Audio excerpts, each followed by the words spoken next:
కాకినాడ కలెక్టరేట్లో AP deputy CM Pawan Kalyan ఏర్పాటు చేసిన సమీక్ష సమావేశం కొనసాగుతోంది.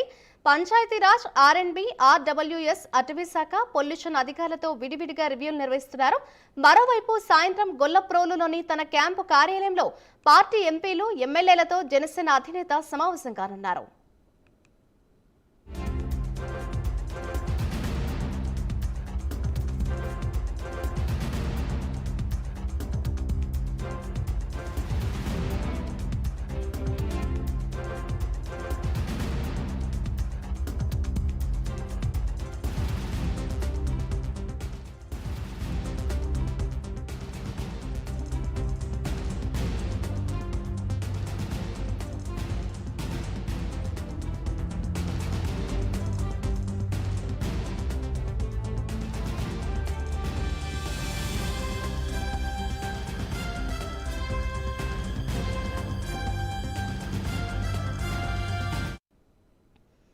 కాకినాడ కలెక్టరేట్లో AP deputy CM Pawan Kalyan ఏర్పాటు చేసిన సమీక్ష సమావేశం కొనసాగుతోంది. దానికి సంబంధించిన బ్రేకింగ్ న్యూస్ అయితే చూస్తున్నాం.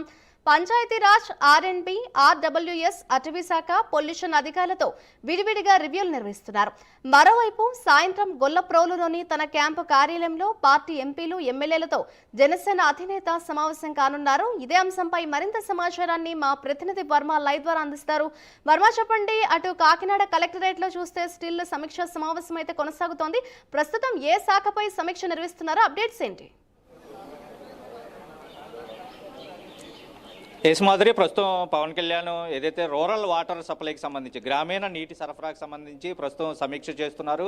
ఈరోజు ఉదయం 10:15 తర్వాత పవన్ కళ్యాణ్ ఇదే ఉప ముఖ్యమంత్రి హోదాలో తొలిసారి కాకినాడ కలెక్టరేట్కి చేరుకున్నారు. తొలుత జెడ్పీ చైర్మన్తో సమావేశం అయ్యారు. జెడ్పీకి సంబంధించి ముందుగా జిల్లా పరిషత్తులో ఉన్నటువంటి సమస్యలు కానీ, ఇక్కడ ఉన్నటువంటి వాళ్ళు జెడ్పీ చైర్మన్గా ఉన్నటువంటి విపర్తి వేణుగోపాల్తో సమావేశమయ్యారు. అధికారులతో చర్చించారు. అక్కడ ఉన్నటువంటి సమస్యల మీద కూడా ఆయన మాట్లాడారు.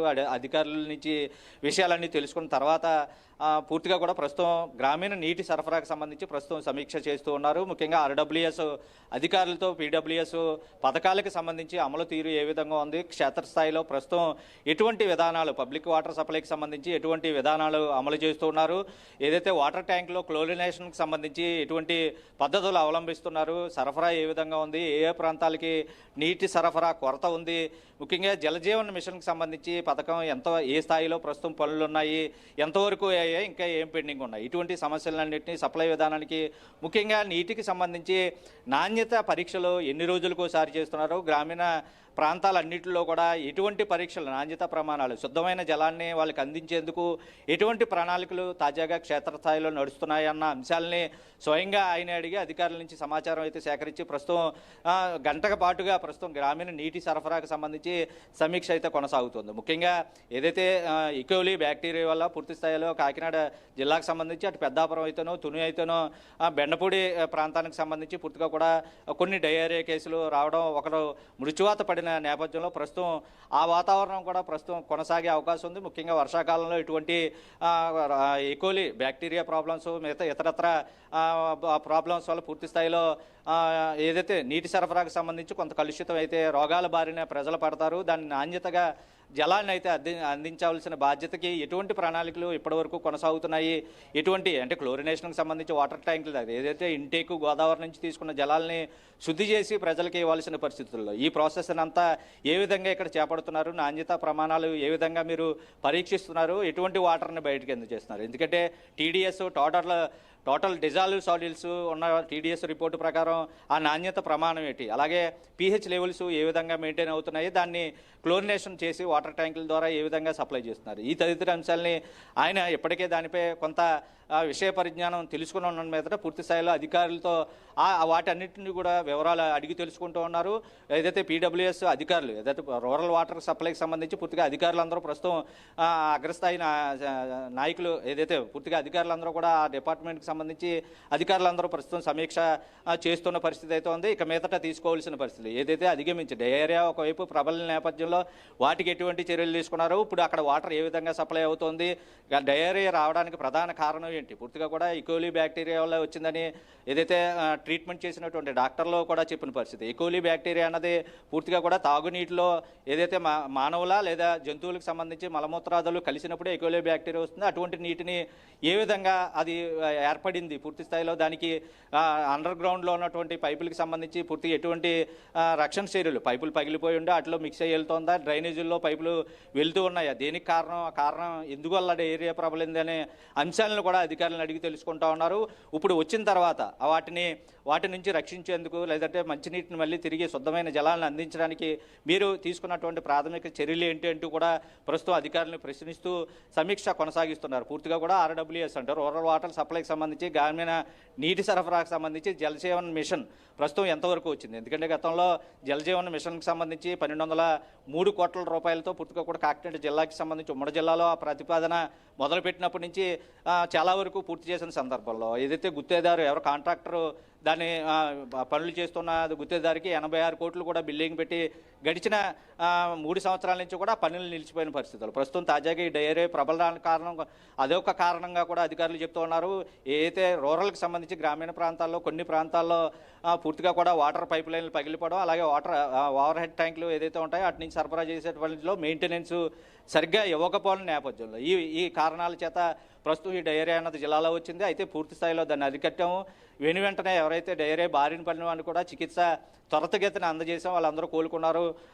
ఇతరత్ర అనారోగ్య కారణాల చేత ఈ డయేరియా రావడం చేత ఒకరైతే మృత్యువాత పడ్డారు అని చెప్పి అధికారులందరూ కూడా ప్రస్తుతం పవన్ కళ్యాణ్కి సమాచారం చెప్పిన నేపథ్యంలో ఇక మీదట ఇవి రాకుండా పూర్తిగా కూడా శుద్ధమైన జలాన్ని, త్రాగునీరుని ప్రస్తుతం ఏదంటే వాళ్ళు నిత్యం వంటల్లో వాడుకునేదైనా తాగునీరుకి సంబంధించిన ఇక మీదట పాటించవలసిన అంశాలు ఏ విధంగా చేస్తే ఇటువంటివన్నీ మనం చేయొచ్చు. ముఖ్యంగా దీనికి సంబంధించి ఇప్పటివరకు ఎంత నిధులు ఖర్చు చేశారు, ఇప్పటివరకు వచ్చినాయి ఏంటి, RWS సంబంధించి ఎన్ని నిధులు అయితే వచ్చాయని కూడా ఆయన ప్రశ్నిస్తున్న పరిస్థితి అయితే ఉంది. అయితే గడిచిన కాలంలో చాలా వరకు మెయింటెనెన్స్ రూపంలో చేసినటువంటి కాంట్రాక్టర్కి కూడా డబ్బులు ఇవ్వని కారణంగా వాళ్ళు మెయింటెనెన్స్ కూడా కొన్ని ప్రాంతాల్లో ఆపేశారు. ముఖ్యంగా గ్రామీణ ప్రాంతాల్లో ఓవర్ హెడ్ ట్యాంకులు అన్నది ప్రతి నెలకొకసారి క్లోరినేషన్ చేయవలసి ఉన్న సందర్భంలో 6 నెలల నుంచి పూర్తిగా కూడా క్లోరినేషన్ ప్రక్రియ అన్నది అన్ని ప్రాంతాల్లో కూడా సజావుగా సక్రమంగా సాగలేదు.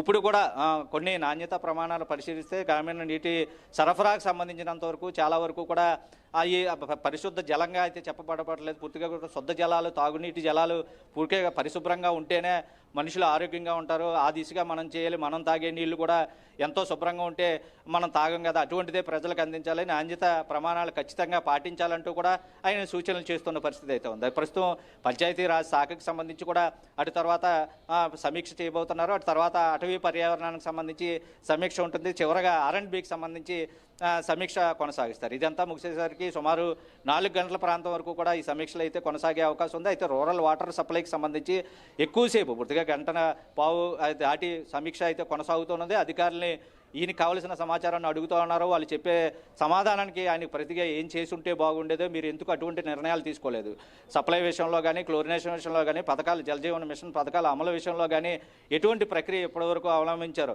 ఇక మీదట మారాలి.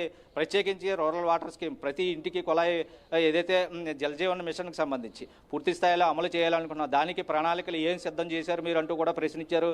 అయితే నిధులు లేని కారణంగా పూర్తి స్థాయిలో ప్రస్తుతం ఈ ప్రాజెక్టు రూపంలోనే ఉండిపోయాయి తప్ప పూర్తి స్థాయిలో అమలు చేసేందుకు నిధులు లేవని వాళ్ళు కూడా తెలియజెప్పిన పరిస్థితుల్లో ఇక మీదట అటువంటి పరిస్థితుల్లో కేంద్రంతో మాట్లాడి తాను విరివిగా నిధులు తీసుకొచ్చేందుకు ప్రాజెక్టును పరుగులు పెట్టించాలంటూ కూడా అధికారులకి సూచన చేసిన పరిస్థితులు అయితే ఉన్నాయి. ఏదేమైనా ప్రస్తుతం రూరల్ వాటర్ సప్లైకి సంబంధించి ప్రధానంగా ఈరోజు పవన్ కళ్యాణ్ ఎక్కువసేపు దృష్టి సారించారు. మిగతా శాఖల మీద కూడా ఇదే పర్యవేక్షణతో పాటు సమీక్ష అయితే చేస్తారని తాజా సమాచారాన్ని బట్టి తెలుస్తోంది.